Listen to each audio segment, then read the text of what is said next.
Fala pessoal, tudo bem? Mestre Nacional Thales Bond aqui na área. Eu vim contar pra vocês como foi o meu Floripa Chess Open 2023.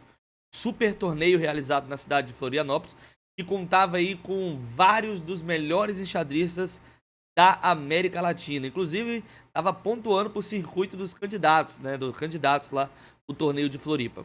Muito bacana mesmo. E assim, no geral, eu joguei lá 4 torneios, né? Além do clássico, eu joguei mais 3 torneios. Um de rápidas, que foi de duplas, que eu joguei junto com meu irmão. E 2 torneios de blitz. No geral, eu saio satisfeito com o meu desempenho. Não foi nada extraordinário, mas também não foi algo abaixo do que eu esperava. Foi um torneio mediano, foi um torneio bacana, foi bem legal. Algo que eu queria contar também que é engraçado é que nesse torneio, na verdade, durante os 4 torneios que eu participei lá, eu só perdi com as peças pretas. As brancas saíram invencíveis, sem perder. Alguns empates, é claro, mas sem derrotas com as peças brancas. E eu queria contar aqui mais sobre o torneio clássico e mais especificamente sobre as minhas derrotas, né? Eu tive 2 derrotas no torneio clássico, eu fiz 6,5 pontos em 10 possíveis. Foram 5 vitórias, 3 empates e 2 derrotas. Essas 2 derrotas foram para jogadores que ou estavam com 2.300 ou já tiveram por 2.300, ou seja, jogadores com a titulação de mestre feed. E eu vou falar um pouquinho. Essa primeira derrota, que foi na 4ª rodada, nesse momento eu estava com 2,5 em 3, e eu pego aqui o Juan Pereira, um jogador argentino que tinha 2.286 pontos de rate, e ele estava querendo, né, nesse torneio, se tornar mestre feed. Ele ainda não era, mas ele conseguiu durante o torneio, tá bom, galera? O fato interessante é que o Juan, ele ganha de mim, eu acho que ele fica a 3, 4 pontos de conseguir o título de mestre feed. Ele é emparcerado contra o Pichot na próxima rodada. E ele não vai jogar, pra não perder rate. E aí na próxima rodada, né, na rodada depois dessa que ele jogou contra o Pichot, ele é emparcerado com um cara por volta de 2050, um rate semelhante com o meu. Aí ele joga, ganha, se torna mestre feed e sai do torneio. Interessante, né? Doideira, né? Você faria isso que o Juan fez? Ao ganhar o título, sairia do torneio? Fosse parcerado aí com o GM, não jogaria pra não perder rate? É interessante pensar isso aí, né? Provavelmente ele foi pro Floripa Chess Open simplesmente com a intenção de virar mestre feed e conseguiu. Mas o fato é que a gente tem essa posição, com uma posição bem interessante aqui contra o Juan. Vou até virar o tabuleiro, já que nós estamos pelo ponto de vista das pretas. Uma posição bem crítica, em que a gente já estava apurado, né? Um peão isolado, mas com muita atividade, porque ele jogou F3. Então eu sempre tenho muita pressão ali no ponto de E3. E esse momento é um momento crítico, ele joga dama F2. Eu vou dizer pra vocês com sinceridade que eu não vi muito bem a ameaça dele. A ameaça dele era tocar o peão de H5. H4 no caso, né? Já estávamos aqui no apuro, eu acho que aqui eu já tinha por volta de 3 minutos e ele por volta de 6. Bem apurados mesmo. E ele joga esse dama F2. E eu jogo aqui nessa posição o lance bispo B7, retornando o bispo, colocando uma pressão sobre o cavalo e mantendo todas as ideias táticas da posição, né? Minha ideia é uma defesa... eu tô defendendo indiretamente o ponto de D5. Por que eu tô defendendo indiretamente? Porque sempre que ele capturar em D5, existem possibilidades do peão de E3 cair também. Então eu jogo esse bispo B7. A posição tá bem interessante aqui, cara, bem complexa. Mas ele vê sabiamente uma transposição para um final. E esse final, cara, vai ficar na minha cabeça por muito tempo mesmo, tá bom? Porque ele joga cavalo toma D5, ganhando o peão de D5. Porém, observa que o peão de E3, ele é defendido por poucas peças. Então segue bispo captura a casa de D5, torre captura D5, cavalo captura E3, cavalo toma, dama captura, e a ideia dele é que ele jogava dama pra casa de H4. Até aqui eu tinha visto essa posição, eu falei, pô, caiu o peão de H4, mas tá caindo o peão de A3. Eu tenho que tomar o peão de A3, não tem jeito, né? Então toma o peão de A3. E aí, essa posição nos meus cálculos eu não tinha visto, já tá um pouquinho à frente. Ele jogou aqui o lance torre D8, que é bem interessante mesmo. Por quê? Os peões estão iguais, mas ele vai aproveitar agora o fato de o meu rei estar um pouquinho menos seguro que o dele, né? Já que eu não tenho o peão de H7, A dama dele tá cortando ali, tem alguns probleminhas.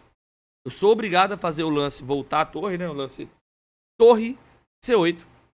Já que se eu capturo, eu vou perder aqui simplesmente uma torre inteira. Com dama toma cheque, ataca o rei e ataca a torre. Então eu sou obrigado a voltar à torre. E aí ele executa o golpe tático que ele tinha visto, né? Toma. Torre toma. Torre cheque. Tenho que tomar. Dama toma. Aqui eu tive uma dúvida se era melhor rei G7 ou rei H7. Aonde que o rei ficava mais seguro. Decidi jogar com o rei H7. Ele toma o peão de B6. E aí, entramos nesse final de damas, com um peão a menos. É claro que eu tinha visto aqui se aqui dama C1 não tem perpétuo. Eu tinha visto isso. Porque dama C1 não tem perpétuo. É claro que ele não vai jogar rei H2, né? Não vai jogar rei H2, não tem porquê. Ele joga dama G1 simplesmente aqui. E volta a dama. Foi isso que ocorreu na partida. E aí agora eu tenho que tentar defender esse final, que eu tenho um peão a menos. O WhatsApp zoou aqui, deixa eu só... Eu tenho um peãozinho a menos. Mas eu acho, galera... Na verdade eu tenho certeza que esse final é empatado. É duro. É duro ter perdido esse final. Foi uma partida tensa. Porque eu fiquei um pouquinho triste de ter perdido esse final. Mas certamente tá empatado. E eu tô lendo um livro... Ele tá até aqui do lado, ó. Vou até mostrar pra vocês, que é esse livro aqui. Deixa eu ver se tá mostrando. Do Shankland. Maestria com o jogo dos peões, né? Maestria, jogo dos peões. E esse livro, ele fala que um erro com uma peça, ele pode ser corrigido, porque a peça, ela pode voltar. Tem até aquela famosa partida ele cita essa partida, do Kasparov e da Judith Polgar, que o Kasparov toca no cavalo, algumas pessoas vão dizer que ele solta, e realmente dizem que ele solta a peça na casa X, mas aí ele vê que tá pendurando, ele volta, mexe com o cavalo, colocando o cavalo em uma casa muito ruim, mas que não pendurava nada. E um erro com peça, você pode, e ele fez isso, no próximo lance ele mexe o cavalo e melhora. Ele volta o cavalo, né? Agora um erro com peão, ele enfatiza muito isso, não tem volta. E essa partida foi bem dolorosa por conta do erro que eu cometi. Um pouco no apuro, mas eu cometi esse erro. Dama C4 aqui. Foi seguindo, fui defendendo bem, na minha opinião, né? Tava muito difícil ele ganhar, porque ele vai ter que expor os reis dele, o rei dele, né? Avançando os peões. Toda vez que ele expor o rei dele, ele fica sujeito a um monte de cheque, né? Claro que aqui trocar as damas não pode, cheque. Esse é o lance que é o problema, né? Eu até pontuei, não olhei com o computador, tá, galera? Isso aqui foi uma pontuação minha, uma análise minha. Esse lance F5 é um lance ridículo.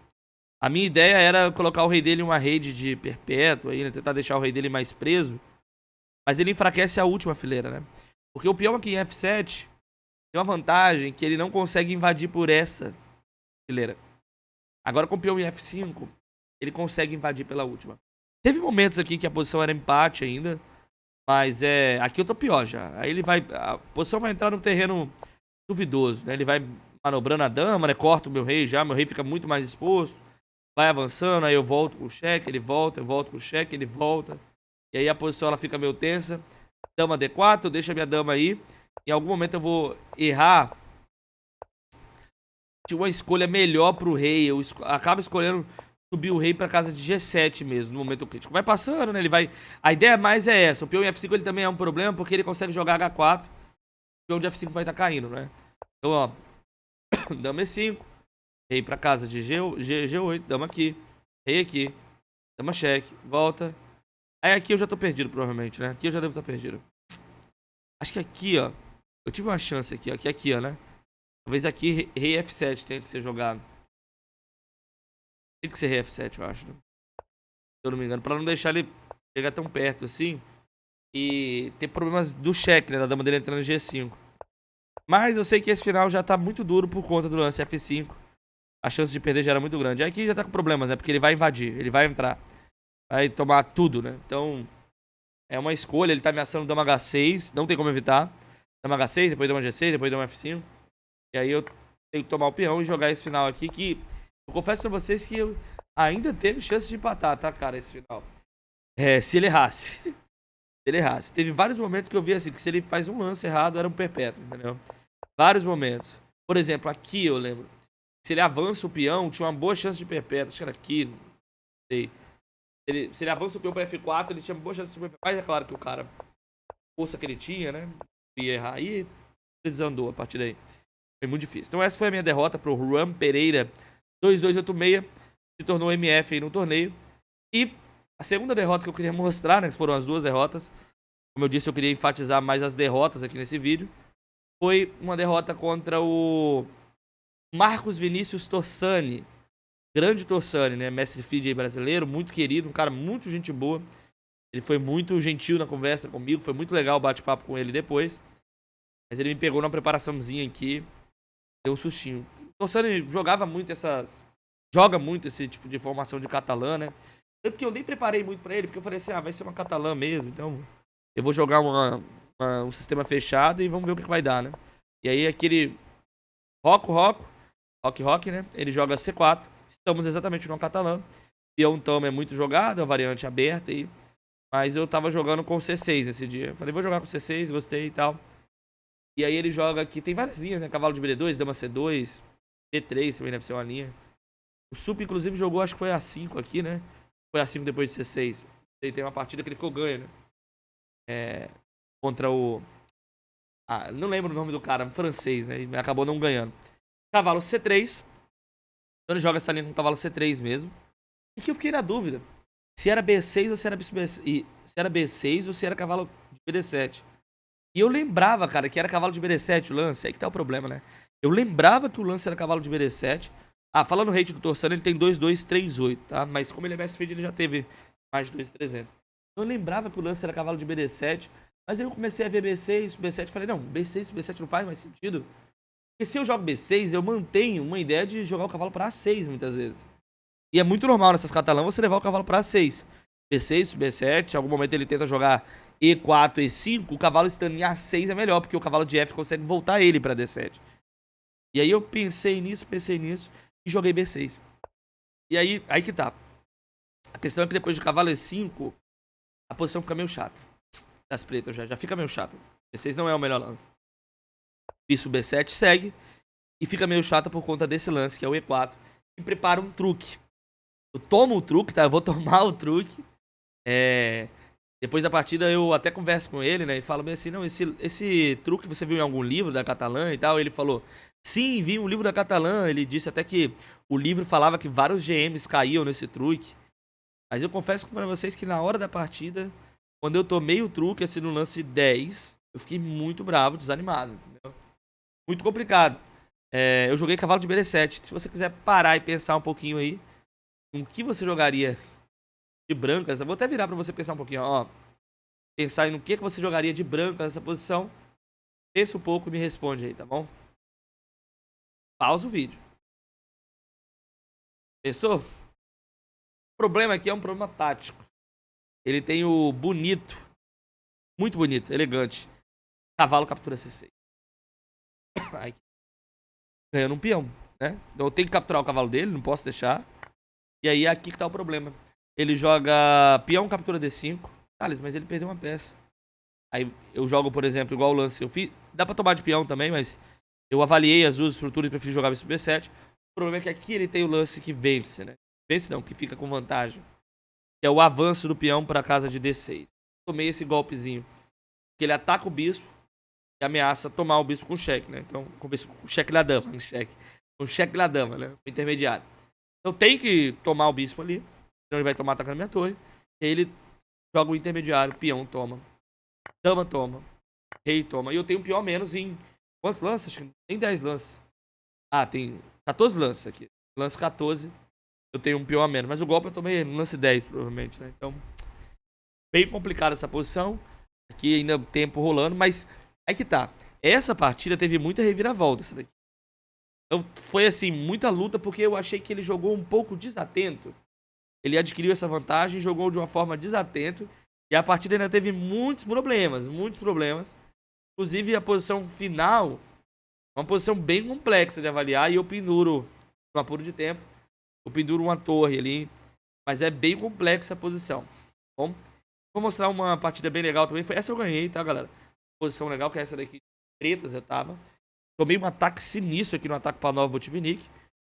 O jogador das brancas sacrificou um peão já. E eu acabei de jogar a torre de E8. Olha o ataque dele, né? Tem muita peça em cima do meu rei. Já é D8 um lance que ataca o bispo. E nesse momento o meu adversário ele vê uma combinaçãozinha, né? Que é o lance cavalo H7. Mas cavalo H7 é um erro. É um problema. Tem um erro aí, né? Porque talvez a ideia dele era jogar cavalo F6 cheque. Depois de rei F8, por exemplo, jogar dama H8. Aí troca as damas. Torre toma cheque. Rei sobe. Não sei nem dizer qual era a ideia, né? E tem algum tema de mate. Ou a ideia dele era ver o perpétuo mesmo. Provavelmente a ideia dele era o perpétuo. Eu não sei dizer. O Guilherme ia ter que me falar. Aqui eu tava jogando contra o Guilherme de Souza. Um jogador super simpático. Gostei muito dele. Muito gente boa. A gente analisou depois. Falei que ele ficou muito bem na posição. Ele conseguiu um ataque muito legal. Ele tinha 1913 de rate feed, mestre nacional, o Guilherme. Talvez ele viu o perpétuo, talvez seja isso. A ideia dele é que depois de torre toma, ele tem cavalo cheque.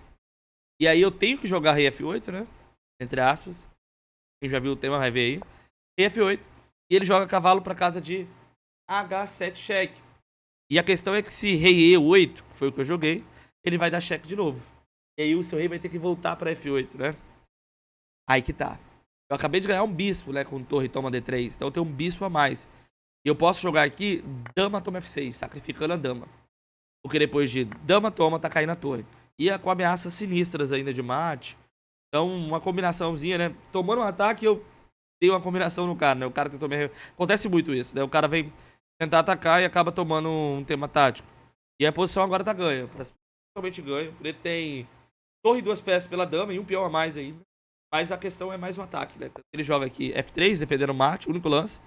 Eu jogo aqui bispo toma, ganhando o peão e abrindo.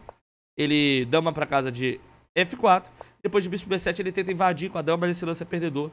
É só você calcular um pouquinho e ver que o rei dele tá em apuros, com torre D2. E é impossível evitar o mate, né? Ele vai dar alguns cheques, mas é só você se esconder da maneira correta. Rei C, dama cheque, bispo B7, ele abandonou aqui, ameaçando o mate e ameaçando a dama. Então, mais uma vez, assim, pontuando o torneio ele foi satisfatório. Não, sendo sincero, não foi do jeito que eu queria, né? Claro que eu queria ter jogado melhor. Aquela partida contra o Juan não era pra ter perdido, na minha opinião. Contra o Torsan foi muito difícil, porque ele me deu um golpe na abertura, né? Então, é muito complicado falar que aquela ali não era pra ter perdido. Embora eu ainda tenho dado muito jogo pra ele, né? Muito jogo mesmo. Mas a questão não foram nem as derrotas, foram alguns empates que eu tive aí no meio com alguns jogadores mais fracos, entre aspas, de hate. Essa aqui é a questão, né? Jogadores na faixa dos 18 anos que estão aí em ascensão. Então, não tem muito o que fazer. É se preparar, jogar mais torneios esse ano e tentar continuar subindo. Beleza, pessoal? Eu perdi, foram 14 pontos de hate nesse torneio. Atualmente eu tô com 2071 de hate em feed. E seguimos com a meta de buscar aí os 2100 esse ano, beleza? Forte abraço pra você que assistiu até aqui. Vídeo um pouquinho longo, hein, cara? 18 minutos. Faz tempo que eu não fazia um vídeo tão longo. Valeu. Até a próxima. Tchau, tchau.